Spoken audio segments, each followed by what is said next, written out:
All right, it looks like the top of the hour. Let's begin. Greetings, everyone. Welcome to the Future Trends Forum. My name is Brian Alexander. I'm your host today, the creator of the forum and its chief cat herder. I'm very, very glad to see all of you here today. I look forward to hearing from you as we discuss a really, really important topic with a fantastic guest. Before we begin, let me give you some background about the forum, how it works, how it's supported, and how the technology functions, and then we'll dive right in. So let's get to the next slide, please. The forum is a discussion-oriented spin-off of an older project. That older project is the Future Trends in Technology and Education Report. FTTE is a monthly trends analysis that looks at major trends reshaping education and technology. It's been going on for some years, so we have a good database of longitudinal trends. We have a new report just about to come out, so you should watch for that, coming out either tomorrow or Monday. If you haven't seen it before, go to ftte.us where you can learn more, or just track the hashtag FTTE, which we'll come back to. That's a publication. What the forum is a discussion that spins out of that. Next slide, please. Now, both the forum and FTTE report are part of a larger project called the Future of Education Observatory. Now, this is a continuous, open, multimedia participatory effort to try to understand where education is going. So this includes the forum, this includes the FTTE report. It also includes a blog. It also includes an upcoming podcast. It includes a book club. It includes a bookstore and more. So if you haven't seen that, just go to futureeducation.us and you can learn more. Next slide, please. Now, we have been doing this work for almost 2.5 years. If you go to our YouTube archive, you can see more than 110 recordings. So we've been very successful. We've grown this project from scratch. We now have a community with about 2,100 people. It's all very exciting. So now is the time for us to brainstorm our next phase. And we've been doing this for a few weeks. We had a session where the whole community came together to share ideas of where we could go. And we have a survey. So if you haven't filled it out yet, please just take a minute, or 2 minutes really, and add your thoughts at this survey. There's a link here you can see on the slide. There's a widget on the bottom of the screen. The responses already have been fascinating and important, and it's really, really vital for me to get your feedback and to hear your thoughts about what phase 2 of the forum looks like. We've already implemented some of them. We did one special session last week, the happy hour, which is very exciting. So please take a couple of minutes and add your thoughts. We'd really like to hear where you would like to take the forum. Now, next slide, please. Now, before we go further, I have to explain who supports this, and I want to thank some of our generous sponsors. So to begin with, I'd like to thank NYSRNet. That's a New York State nonprofit that works to get that state's colleges, universities, other institutions on broadband internet. We're very grateful to them for their support, and we really admire the good work they do. We're also grateful to Shindig, because as you can tell, Shindig makes available this technology we're using here. So let me just walk you through it in case you haven't looked at it for a while or if you're unfamiliar with it. Where I am right now, and where these slides are just for a minute, is called the stage. And this is called the stage because everyone can see and hear what's going on up here. In fact, let me just make sure, Tom Riley, I hope you've been able to hear us and catch up. So everyone can see and hear us. Everybody else is right below us. If you look around, if you see all these different silhouettes, you can see, for example, Robin Sullivan, you can see Tom Hames, you can see them smiling at us as I call them out. You can also see the silhouettes of folks like Mindy Collin and Tracy Nassau. So all those people are there. And you'll see as we talk that their icons will move bit by bit, kind of like people in an auditorium as they shuffle and adjust themselves. Now, if you're in that swarm and you'd like to contact somebody else, there are a lot of ways of doing it. And one is simply by double-clicking on their icon. If they have a mic and a camera and they feel up to talking with you, your two icons will click together like Lego bricks and you'll have your own private audiovisual bubble in communication, which is pretty neat. Now, there are a lot of ways to communicate with the entire group, and let me just walk you through a few of these. Look at the bottom of the screen. There's a white strip that runs along it, and that has a few different important options. So if you start at the far left edge, you'll see that there is a number, I think it's 41 now, along with some heads and a little box. If you click on that, up will pop 2 boxes. One box on the left is kind of film strip view of everybody who's here right now. So you can just mouse over all of them and find out who they are and what they do, which is pretty handy. So if you want to learn more about them, you can just swoop across like that. But on the right edge, you'll see that there is a chat box. And you can see people who have been adding comments so far. So far we've had jokes about Buckaroo Banzai, we've had comparisons of bad weather, or not so bad weather. Chat box is a good place for kind of continuous running commentary. People like to share their thoughts, they make jokes. They also share links to things that accompany the discussion. So that's one way to participate.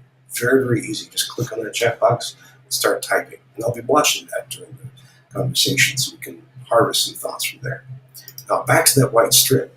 Next to the chat box icon, you'll see a question mark with a circle around that. If you click on that, you'll have a little box where you can type in a question or a comment that you want to share with the entire group. So what happens with that is when the time is right, we'll flash it on the screen so everyone can see it, and I'll read it out loud so everyone can hear it. Now, there's text, there's the ask button, but on top of that, there's video, which is the most powerful way of participating. So back in that white strip, you'll see a raised hand icon. If you click that, that'll tell us that you'd like to join us on stage. So if your mic is working, if your audio is working, your video is working, and you're in a place where you can speak out loud, click that and we'll beam you up on stage and you can join us for a conversation. It's really easy to do. It's actually faster to do than this for me to describe. In fact, we may have even quicker way of doing it. So those are a few of the ways you can participate. What I'm doing right now, telling you things, we're going to stop doing that in just a few seconds. The important part here is conversation, your ideas, and your comments. Now, if you're meanwhile active on Twitter in another tab or another device, excellent. Take your time to say hello on Twitter. Just use the hashtag FTTE or tweet at me, Brian Alexander, and we'd like to see your thoughts there as well. Again, the key thing here is discussion and participation, and we're very grateful to Shindig for making the technology possible. Now, in addition to Shindig and NiserNet, we're also very, very grateful to our friends on Patreon. If you haven't seen Patreon, Patreon is a crowdfunding site like Kickstarter or GoFundMe. The difference is on Patreon, you support one creative person as they work on projects. In that case, the creative person is me. And these projects are these media, conversations, and products about the future of education. So people will sign up, they kick in as little as $1 a month to make sure that we keep the lights on and all the systems humming. If you look at this slide, you can see some of our most spectacular supporters, folks like Michael Slade, Tom Ames, Chris Lott, Karen Mateer, Michael Higgins, Jeannie Kim Hahn, Paul McConaughey, Kyle Johnson, Bob Johnson, Corey S. Armando Rosa, Matthew B. Henry, all of those folks and more. Dozens and dozens have signed up. Please join them. Let's go to patreon.com/Brian Alexander. You can learn more, and we'd be grateful to you for your support. And we are grateful to all of our Patreons for their help. Now we talked about the technology, we talked about our support. Let's move on to our guest. I'm very, very excited to have as our guest today, Linda Dounia Rebeiz, who is right now the Product and Learning Manager at Eneza Education, while she is also writing a novel, which I hope to ask her about. What she does at Eneza is she expands educational access across Africa, serving the most underserved populations. And one of her main ways of doing that is through mobile devices. So if you're interested in the impact of mobile education, if you're interested in serving marginalized or oppressed populations, I think this is the session for you. So let's dispense with the slide, bring Linda up on stage, and let's start talking.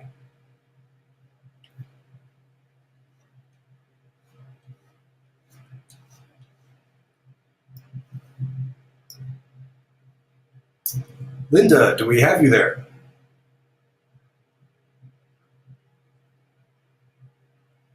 Oh, I think we just have a momentary connection glitch. We'll just try this right now. It may take an extra second. Linda is right now in Africa, I believe in Nigeria, and so we may have some infrastructure challenges, but let's see how this goes. Linda, if you could just say something when you're there to let us know that you're on.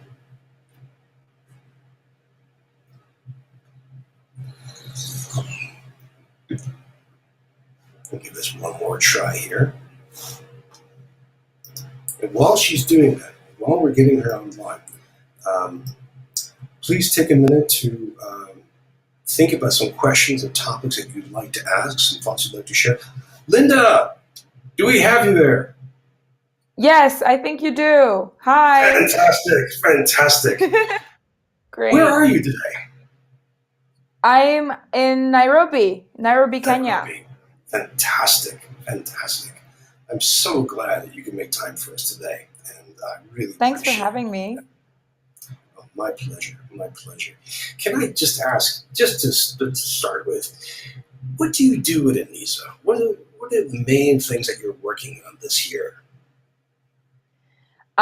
So just for a bit of context, Eneza is a digital mobile virtual teacher. That's how we like to call it internally.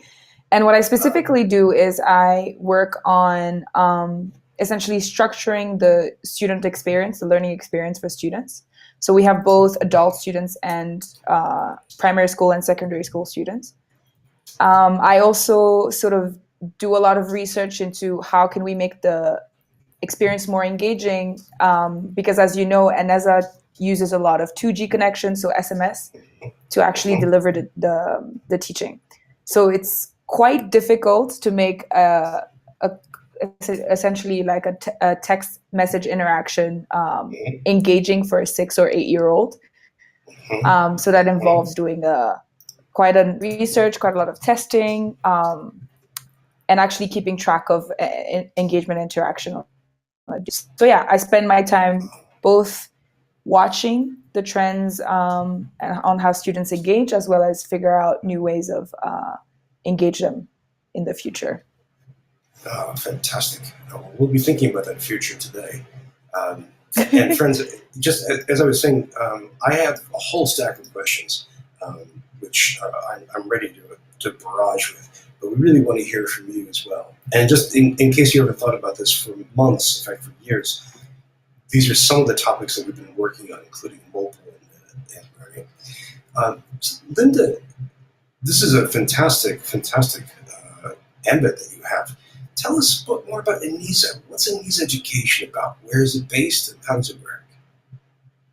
So Eneza was started about 5 years ago in Nairobi by a rogue developer who just wanted to give access to education to as many people as possible. He was very passionate about autodidactism, which is sort of how he Mm-hmm. taught himself how to program and launch this platform. And at the base of it, it's my virtual teacher platform. And it started by essentially taking a bunch of textbooks that students are required to have but don't necessarily have the means to purchase, and essentially digitizing them into a SMS platform. So students could log into Ooh. this platform on their phone and go through any textbook. So whether that was math, Kiswahili, which is the language spoken in Kenya, or English literature, everything was on the platform.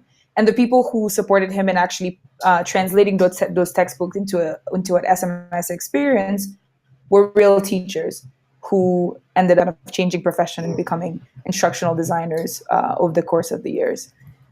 But yeah, so Wow. at the root of it, Eneza tries to, at the very beginning, try to bring textbooks and make them accessible to people, especially those who couldn't afford it.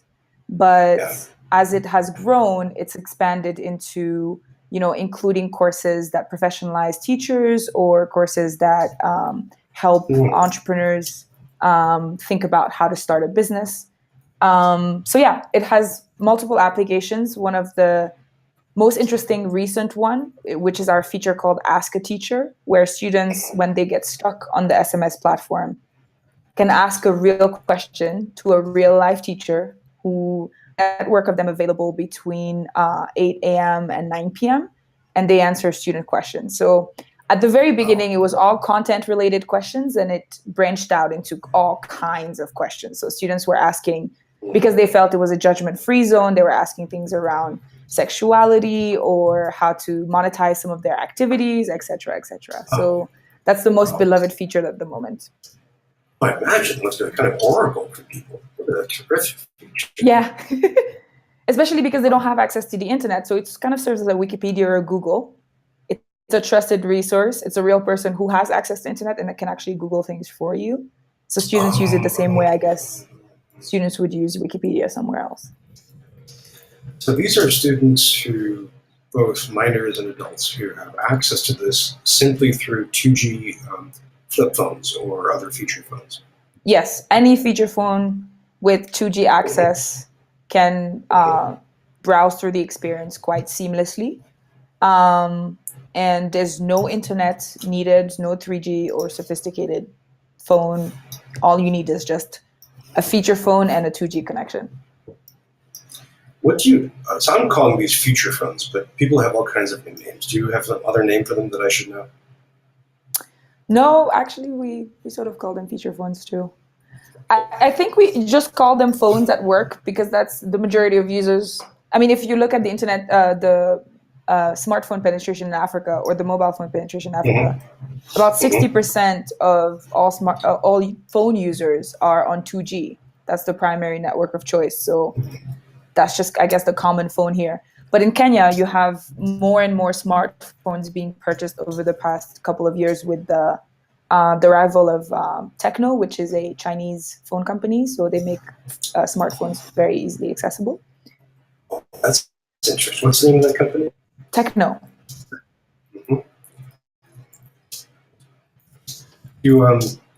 I have so many questions, but before we do, we have two questions that have already come up from people in the community. So from Dan McGuire, turn this flashlight on the screen. Dan asks, how is Eneza I'm sorry, Eneza. It's Eneza, right? Eneza. Eneza, okay, thank you. How is Eneza content licensed? So is it copyright or something else? So we are actually accredited by the KICD, which is the Kenyan board that oversees the curriculum standards by educational institutions. So we essentially submit the content we put together to them, and they double check it for quality assurance and give us the accreditation that allows us to share it with our students.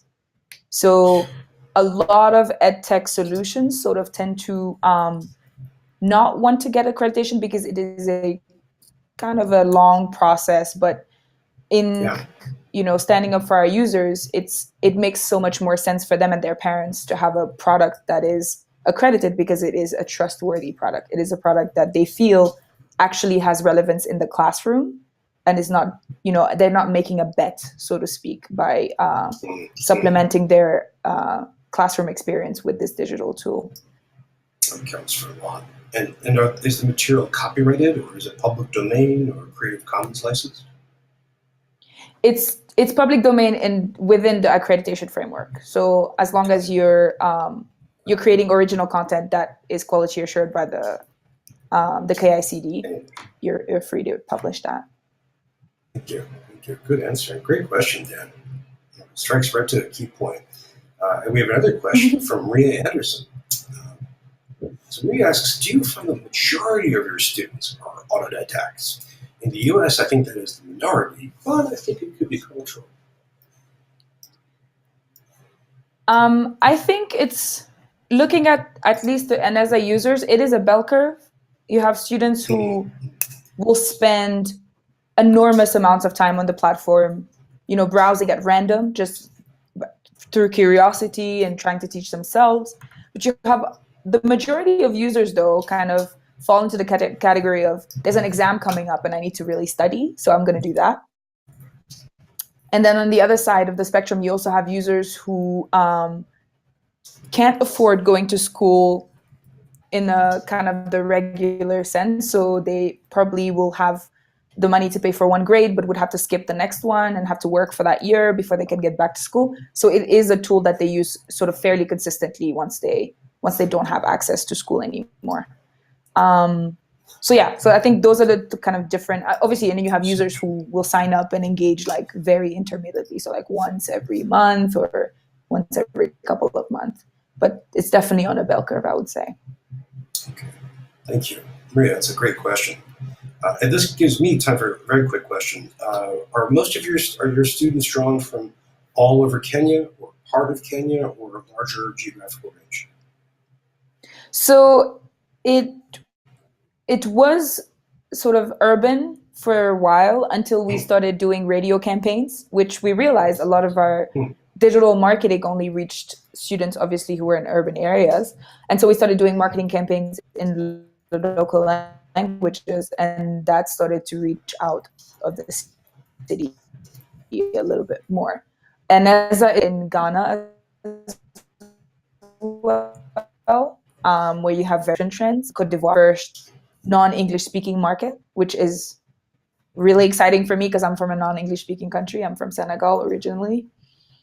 And we're always left alone in our own bubble.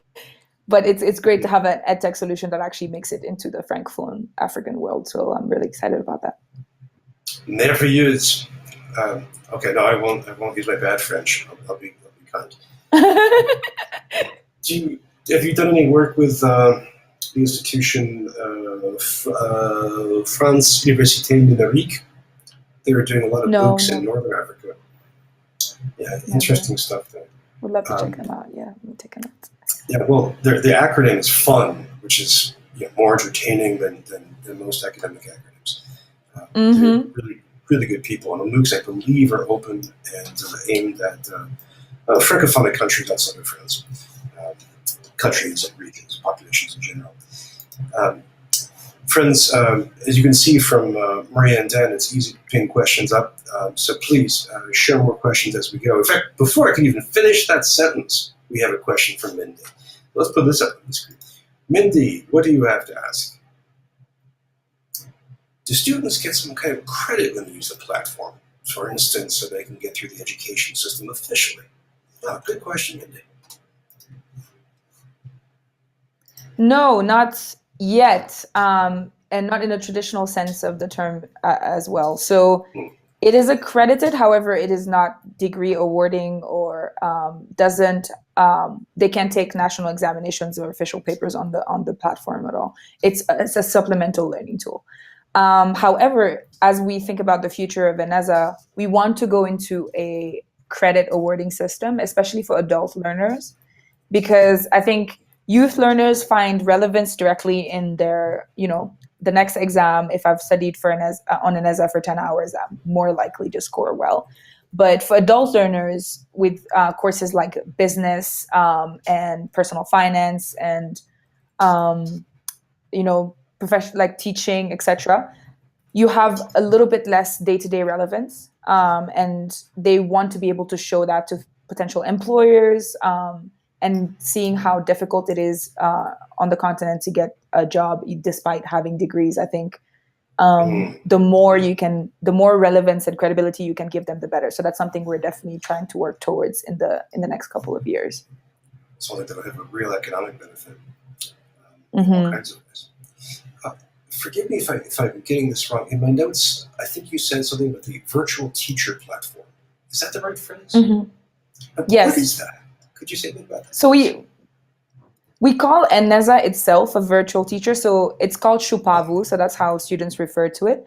And we call it virtual teacher because we try as much as possible to make the platform very conversational. So it is SMS and it isn't adaptive. However, we want students to feel like they're learning from somebody else or from a teacher, the same way a teacher would be speaking to them. So as much as we can, we try to make the platform very conversational, very engaging, and obviously that's a work in progress. And we try to refer to it not necessarily as a platform or as a tool, but as a virtual teacher. That's interesting. Do students get to, within the platform, can they SMS with each other, or is it just between the student and teacher and student? For now, it is just the student to platform and student to teacher conversations, but we definitely want to sort of tap into the social network. So getting out of sort of the platform and figuring out ways the platform can also be used in more social settings. So a couple of the research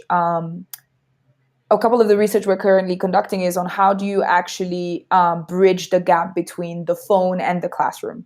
So beyond using the phone as a tool inside the classroom, can there be applications outside? So for example, could there be like a recess Eneza time? Or can students have a referral tool that helps them compete with each other? Or can a teacher assign homework to to his students using the platform and pair them up. So there's a lot of different applications we want to test before we roll out, because as you know, we have about 4 million users in all three countries combined, which means, and a lot of those change we make to the platform has a huge impact on the user base, especially given how young the audience is. Any feature change can have huge ramifications. For some of them, it means, the platform works or they're confused. And when students are confused, what you tend to see is that a lot of them will unsubscribe and then resubscribe in the hope of finding what they initially had before they left the platform. So Wow. they're 8-year-olds. It's nothing. Yeah. I wouldn't expect any less from them. So it's about doing a lot of user testing before we're able to roll out some of these changes. But making Eneza more social is definitely something we're working towards. What's among the population, especially from Kenya, but also from Ghana, what's the most popular social network there right now? So you have WhatsApp, which is, I think, according to GSMA, the most used social networking platform. Obviously, there's Facebook, and then Instagram is on the rise, but amongst middle class population more so than the bottom of the pyramid. Oh, that's also because WhatsApp, I think, requires a lot less data than your typical Instagram would. Oh, that's fascinating. Friends, we have. I just want to remind you that if you'd like to join us on stage for video, you can just simply press the raise hand button down the bottom of the screen. And speaking of which, man, before I could say that, Cindy wants to come up. Let's bring Cindy up on stage so that she can join us. So if you haven't experienced this is kind of like a panel phase moment now. We have me, the host, and we've Linda, the guest, and now we have Cindy. Hello, Cindy. Hello. Can you hear me? Where are you? Yes, Hi. where are you? Hi, I'm at the University of Buffalo in Buffalo, New York. And on the 13th, I'll be traveling to Tanzania for 2 weeks to be working with that's some great. rural schools there. So this was great timing. That's next door. Yeah. The question I had is I'm a little confused on the funding model that you go by. I don't see any pricing on the website. Like, how does that work? Yes, that's a great question. So in terms of pricing, we have a daily rate. We found the daily rate to be most accessible to students, and it's payable via airtime. So it's actually not a cash transaction. It's not a card transaction. You load up airtime on your phone the same way you would use to make calls or send SMS, and you can pay us with that. And the reason why we're able to do that is because we have a partnership with the telecommunication provider in Kenya, as well as in Ghana. So in terms of rates, it's about $0.014 US a day to have all unlimited access to the platform. So all subjects, all exam papers, our teacher, our Ask a Teacher service, our Wikipedia feature, etc. You have a Wikipedia feature? Yes, which means so students can type in a question on the app, on the platform, and in the background, our system runs a search on Wikipedia and sends them the information. So oftentimes, if the Wikipedia page is long, they'll receive snippets of the messages and then snippets of the page in different messages that they can read. That's interesting because my undergraduate students, they are Wikipedia editors and they edit according to the country I've traveled to. So they just finished Ghana. Nice, so that's great. So it's nice to know that some of the work they do might be used. Yes, that's by a bunch of 8-year-old Kenyans, yes. You never know. That's great. That is the future. Yeah. Thank you for that great question, Cindy. And if I don't get to talk to you before Cindy. you go, have a great trip. Thank you. Linda, how, just thinking about using SMS over 2G, what is the maximum size message that your platform would send out? It's a bit like Twitter. It's about 140 characters. Okay, that's neat. That's neat. So bite-sized, So fits on the you're, screen. and you tend to be as concise as you possibly can.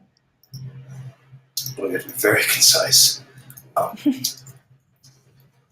remember there was about 15 years ago, there was one of the first film publications, 20 years ago, was a religious publication, and it published verses of holy texts, and you get one a day. But the idea is the verse could be like 10 characters to maybe a paragraph, but that would fit nicely on your phone, and you think about it.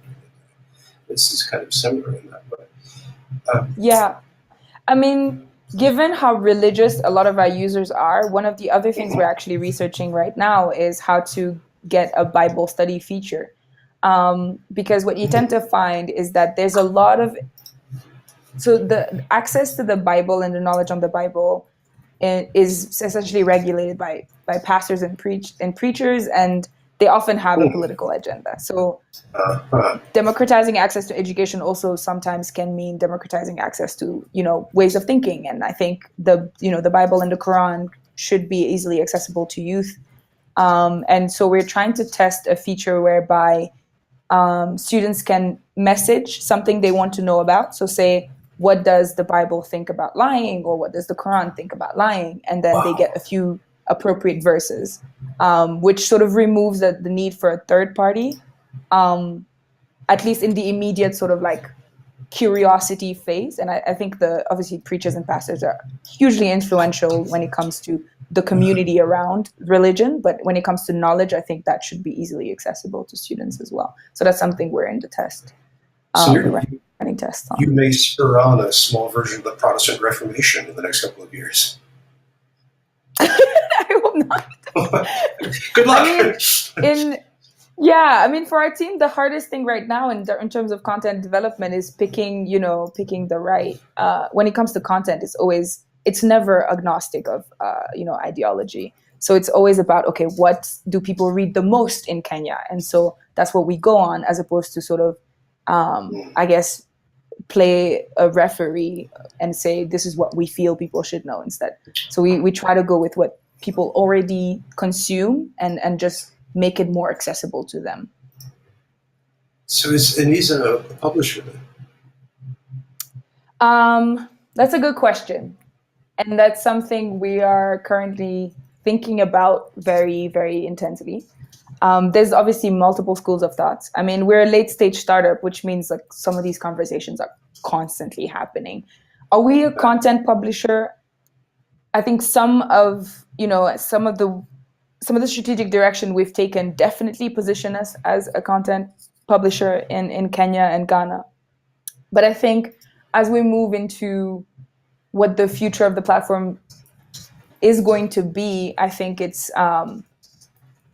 I don't think it restricts itself as a publisher of content. I think we're going to start to make a few more value-based and value-driven decisions in the future when it comes to what type of content we're okay with, what type of content we're not. But also, sort of analyzing trends and figuring out what do people need that they currently don't have access to, but will in the future. So things around soft skill training, for example, there's very little soft skills training available on digital tools on the continent. In fact, there's very little soft skills training in general available for cheap on the continent. So if we could bring, say, an empathy course, which would not make us necessarily a content publisher, but would actually have us be the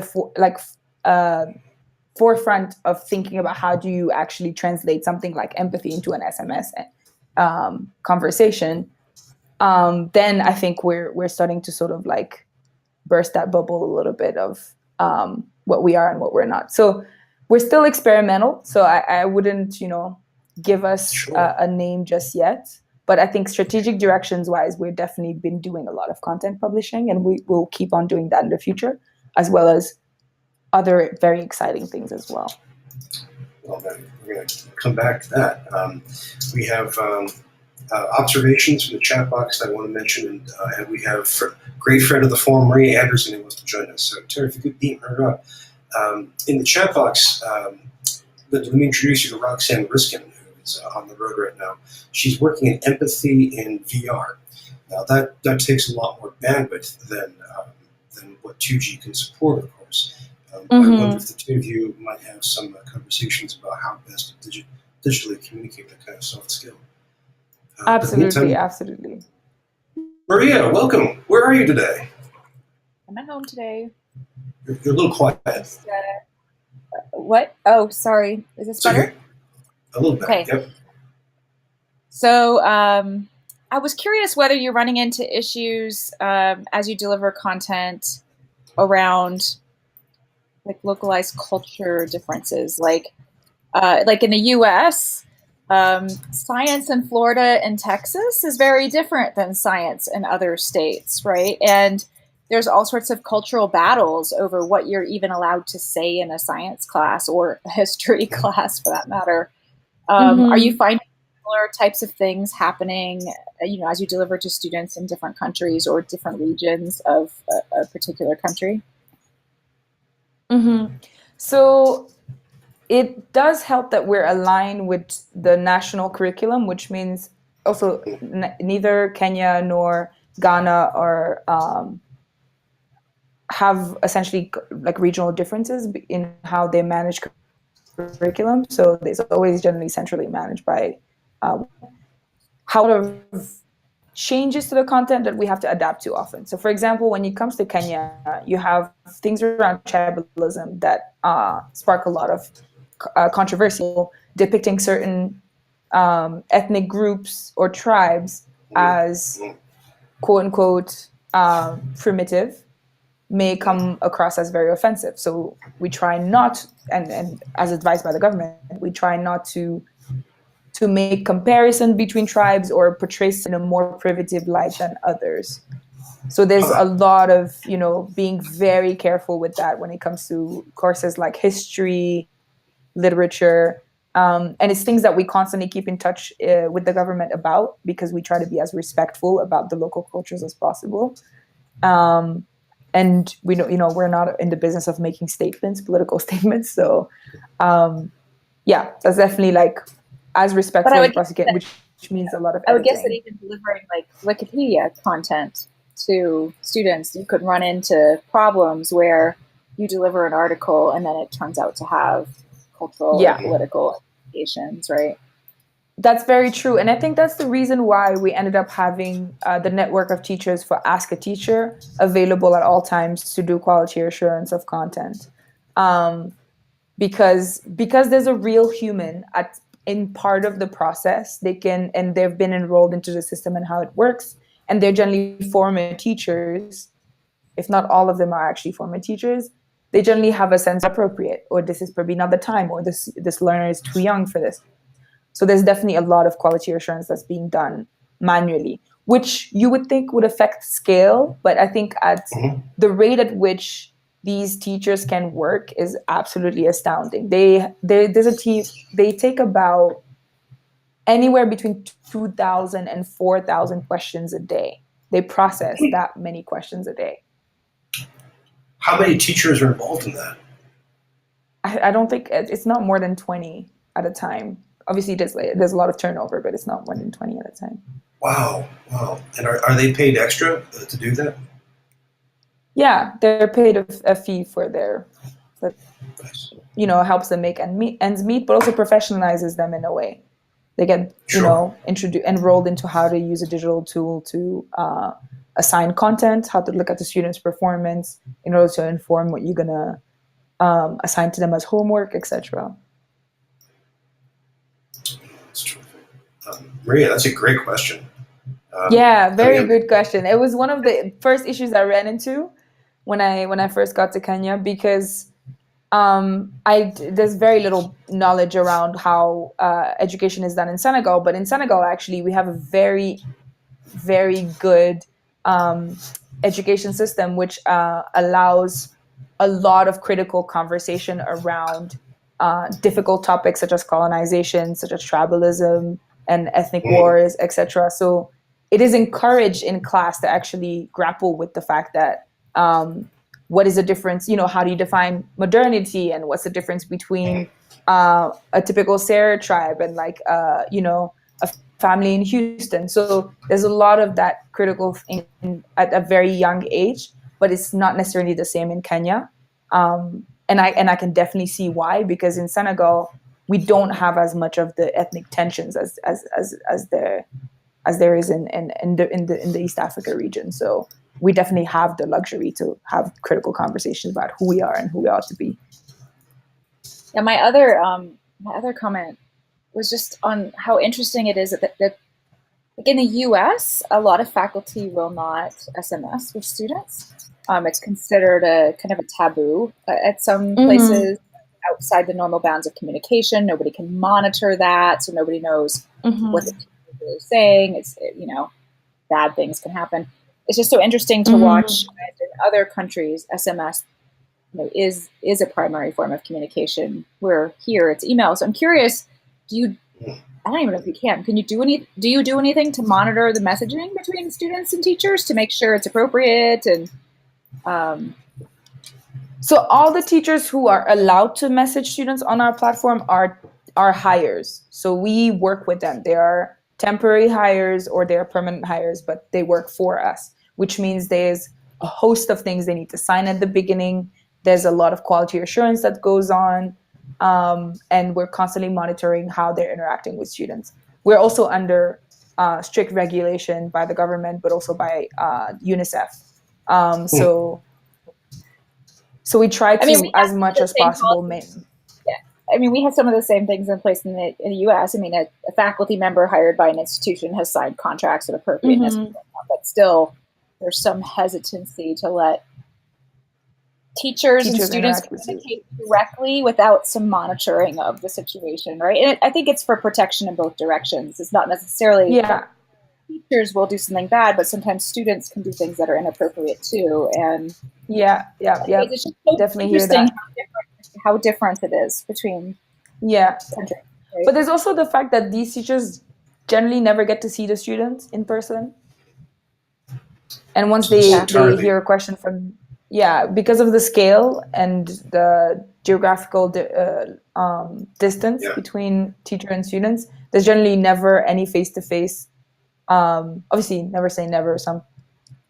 The worst can happen, knock on wood. But I mean, as much as we possibly can, we do have checks on these conversations because they're all centralized in our content management system. So we can always trace back any conversation a student has had with a teacher at any point in time. It's a great lesson for us on, we have always some areas of the country that have very poor internet access. And so for online courses, things like that, it can be really tough. Yeah, Brian, for example, has very poor internet access. So, we always struggle to figure out how to deliver content to those students, but most of them still do have access to text messages, even if they don't have good internet access. That's true. But we have almost leapt over that in our country because the majority of people have internet, right? And so it's such a hard problem to serve under interneted populations. What do you describe yourself as?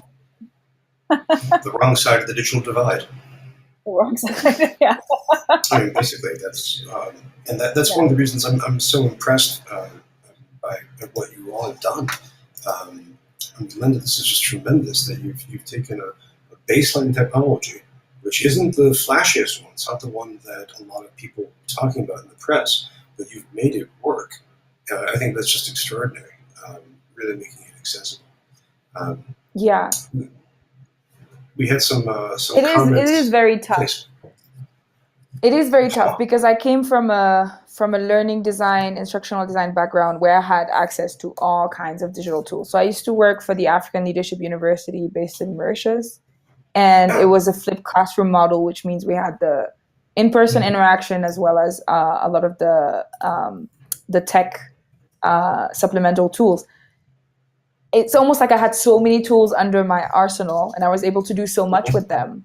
But with an SMS conversation platform, I actually feel like I'm getting better at understanding the basics of pedagogy and because I'm forced to get to the very essence of what I'm trying to do. So in a 140 character message, there's just so much you can do and you just have to be as clear as possible. in a way that's fun and engaging. And when you start to think about, okay, beyond just the content, you get a piece of content, you get a piece of assessment, thinking about reward system and incentives using SMS, then you start to like really have to experiment a lot. And it's a very interesting area to be in. We're currently tinkering with our incentive system because we used a lot of airtime. So you spend a lot of effort on the platform, you get airtime back, which allows you to call your friends and message your parents, etc. And we're sort of trying to move, because I was very extrinsic, I felt that a lot of the engagement spikes we saw on the platform was during the windows where we're providing essentially airtime for students' effort. And we're trying to move away from that into a more extrinsic motivation. So thinking around, how do you bring things like badging or competitions into play that really prompt students to engage on the platform and make the platform more social without having necessarily to give monetary incentives, or make it much harder to get monetary incentives. So back to pedagogy 101. Yeah. Wow. Yeah. That's true. What a great story. Have you written about this, about your own personal journey? To be very honest, I think a lot and I write a lot on my notebook, but I haven't had time to actually craft a good article because I just don't. We're constantly running. There's so many things we're researching, so many partners we have to talk to, and just like the energy is incredible around here. And I think finding time to sit down and actually write about it is critical. I know I need it to actually get better at my job, but I just haven't found the time yet. I imagine. I feel the same. Well, I'm glad we could do a little bit of that here. We have some more people who want to join us, and I'm conscious of time. Ray Garcelon wants to come up. He has a really good question. Yeah, we'll keep you up here for a minute, Maria. Just as long as we can use you. Let's see. Ray, where are you today? I'm still in Chicago area. Excellent. Hi, Ray. You can hear me okay? Yes. Yes. Okay. Well, yeah, that's good. I think from what Brian said, I'm going across the screen here, and then hearing what Linda had to say, and then the last Maria, and actually Shindig asked me to come up on stage. I was wondering, when you said all those things I heard, I had been in China for 2 years in 2014 and 2015, and they were really starting to use, I think it might be similar to what you're using. I'm not sure, Linda. But it's called WeChat, and they were using it to build a lot of what seemed to be similar. They're going into rural areas where there was pretty limited network access. So I was just wondering if you knew about WeChat, which is a Chinese company, and if you knew about what they were doing with WeChat, and were ever considered that platform. Yes, I have heard about WeChat, but I don't think we've ever considered it, given the fact that I think it does still use a little bit of broadband, a little bit of internet for maybe I'm confusing with a different platform, but I think it may still use some access to 3G at least.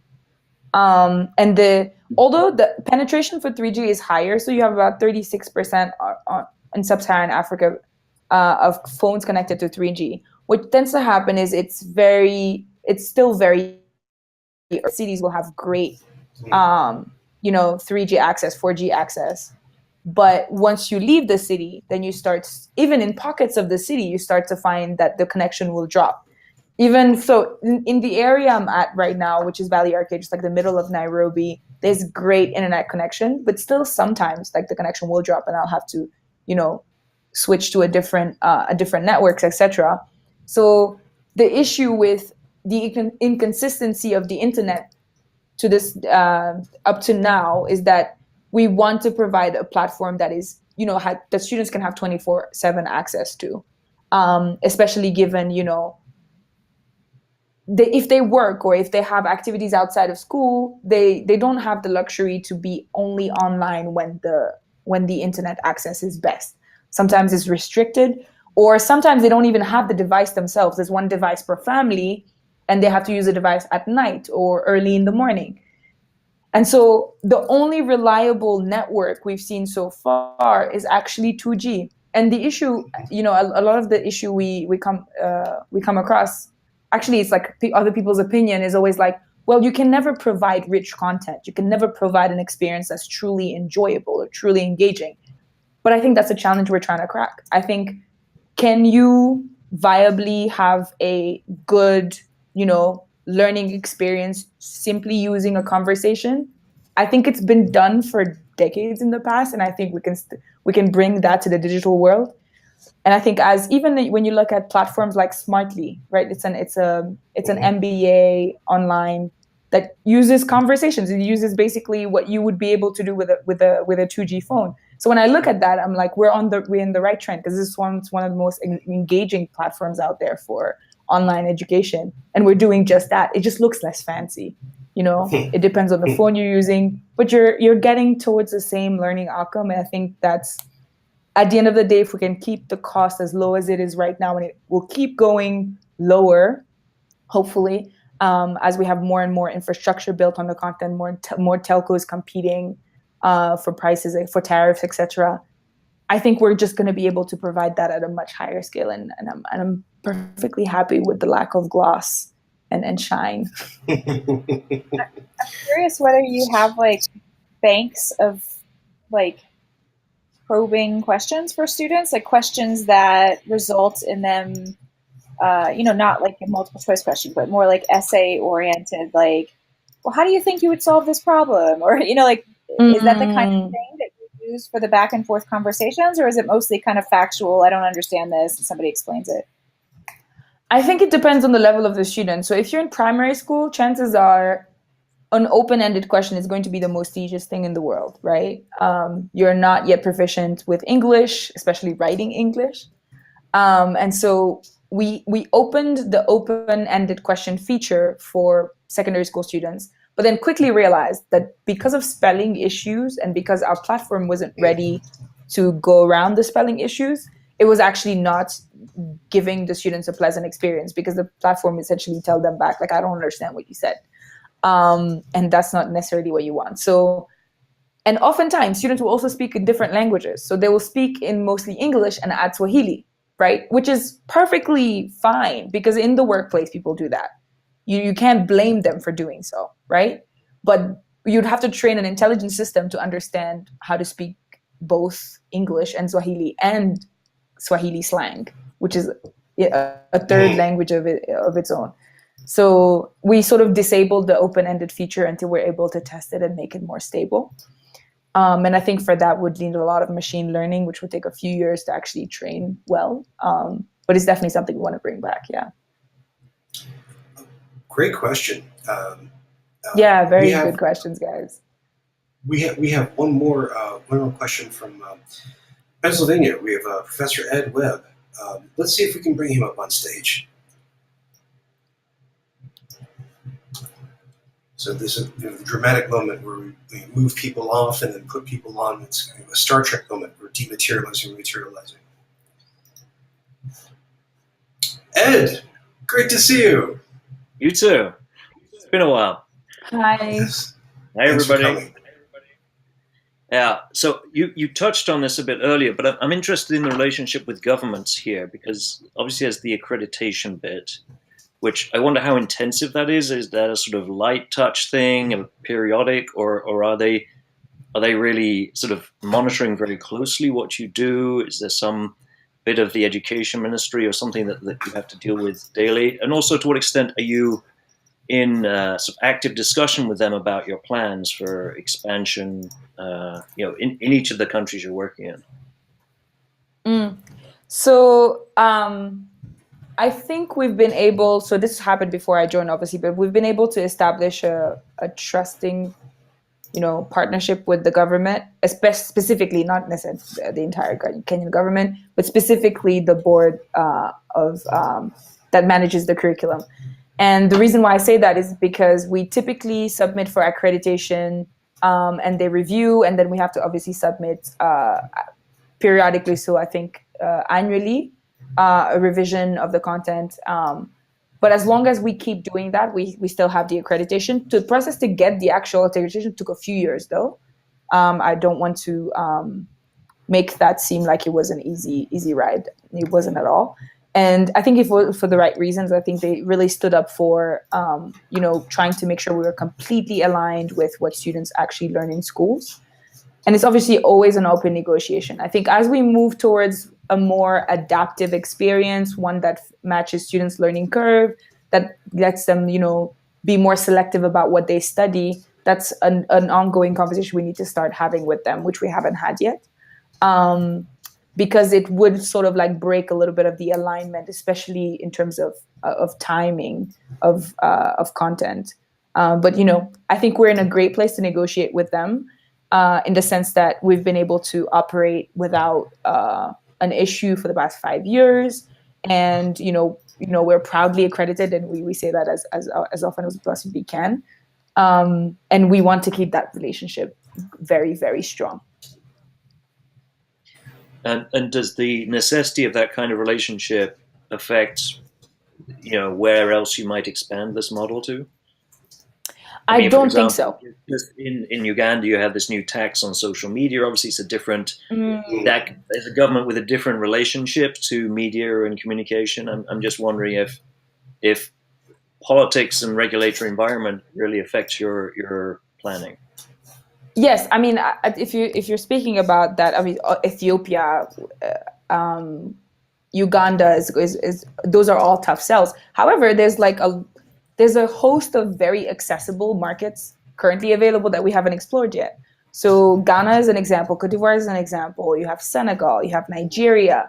There's so many markets that are ready for a solution like this that I think by the time, hopefully, and this is my hope, for the world, by the time we're ready to expand into markets that are a bit more difficult, there's forward momentum into thinking about, the digital world and regulating that in a way that actually fits the global trends. Well, that's a great hope. It's a huge hope. Yeah, I'm a very positive, optimistic person.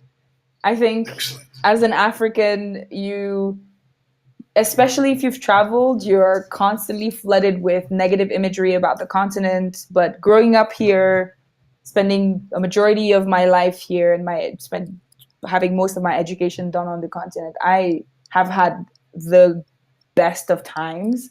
And all I can hope is that, I can essentially scale that to a lot more people than myself, and hope that if more than me are doing it, we're going towards the right direction, even though that's not, making news coverage. Well, I'm glad that we can help cover you, and I'm glad that we can share the word of the kind of terrific work that you're doing. I'm afraid that we're out of time. We're in the last 60 seconds, and we have to close up and point towards where we're going next week. But just, Lydia, it's so fantastic to see your work and to learn of its background and your hope for where to go next. I hope we can follow up with you next year and learn about where Eneza has gone and where you've gone to.